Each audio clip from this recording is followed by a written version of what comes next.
ജോലി സമ്മർദ്ദത്തിനിടയിലും ആരോഗ്യത്തിന് പ്രാധാന്യം നൽകേണ്ടതിൻ്റെ ആവശ്യകതയെപ്പറ്റി വ്യക്തമാക്കുന്ന ഒരു കുറിപ്പ് ലിങ്ക്ഡിനിൽ വൈറലാവുകയാണ്. ബംഗളൂരുവിലെ ഒരു കമ്പനിയിൽ സിഇഒ ആയ അമിത് മിശ്ര തന്റെ അനുഭവം മുൻനിർത്തി പങ്കുവച്ച കുറിപ്പാണ് ആയിരക്കണക്കിന് ആളുകൾ ഏറ്റെടുത്തിരിക്കുന്നത്. ശനിയാഴ്ച ജോലിക്കിടെ മൂക്കിൽ നിന്ന് അമിത രക്തസ്രാവമുണ്ടായ അമിത് ആശുപത്രിയിലെത്തി. രക്തസമ്മർദ്ദം ജീവിതത്തിൽ ആദ്യമായി 230 ഉയർന്നു. 15 ടെസ്റ്റുകൾ നടത്തിയിട്ടും അതിന് കാരണം കണ്ടെത്താൻ സാധിച്ചിട്ടില്ലെന്ന് അമിത് പറയുന്നുണ്ട്. കുറിപ്പിനെ തുടർന്ന് ജോലിഭാരം നിയന്ത്രിക്കേണ്ടതിന്റെയും ആരോഗ്യത്തിന്റെയും പ്രാധാന്യം നൽകേണ്ടതിനെ പറ്റിയും നിരവധി കമന്റുകളാണ് വരുന്നത്. അമിത് പതിവ് പോലെ ശനിയാഴ്ച ജോലിയിലായിരുന്നു. പെട്ടെന്നാണ് മൂക്കിൽ നിന്ന് രക്തം വരുന്നത് ശ്രദ്ധയിൽപ്പെട്ടത്.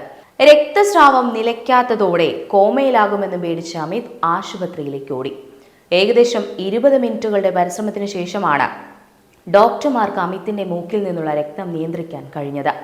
രക്തസമ്മർദ്ദം പരിശോധിച്ചപ്പോഴായിരുന്നു അമിത് മിശ്ര ഞെട്ടുന്നത്. അത് 230 ഉയർന്നിരുന്നു. ഇത്രയും ഉയർന്ന രക്തസമ്മർദ്ദം തനിക്ക് മുമ്പൊരിക്കലും ഉണ്ടായിട്ടില്ലെന്ന് അമിത് പറയുന്നു. മൂക്കിൽ നിന്ന് ശക്തമായി രക്തം വരുന്നതിന് മുൻപ് ശരീരം ഒരു തരത്തിലുമുള്ള ലക്ഷണങ്ങളും കാണിച്ചിരുന്നില്ല. 15ലധികം മെഡിക്കൽ ചെക്കപ്പുകൾ നടത്തിയെങ്കിലും ശരീരം ഇത്തരത്തിൽ പ്രതികരിക്കാനുണ്ടായ കാരണം ഇതുവരെ വ്യക്തമായിട്ടില്ല. ഇനിയും ചില പരിശോധനകൾ നടത്താനുണ്ടെന്നും ചികിത്സയിൽ തുടരുകയാണെന്നും അമിത് വെളിപ്പെടുത്തി. തന്റെ അനുഭവത്തിന്റെ വെളിച്ചത്തിൽ നിന്നുകൊണ്ട് അമിത് ചില കാര്യങ്ങൾ മുന്നോട്ട് വയ്ക്കുന്നുണ്ട്. നിങ്ങളുടെ ശരീരം എല്ലായ്പ്പോഴും രോഗലക്ഷണങ്ങൾ കാണിച്ചു കൊള്ളണമെന്നില്ല. രക്തസമ്മർദ്ദവും ജോലിഭാരവും എല്ലാം വില്ലൻ തന്നെയായിരിക്കും. അതുകൊണ്ട് തന്നെ ഇടയ്ക്ക് മെഡിക്കൽ ചെക്കപ്പുകൾ നടത്തേണ്ടതുണ്ട്.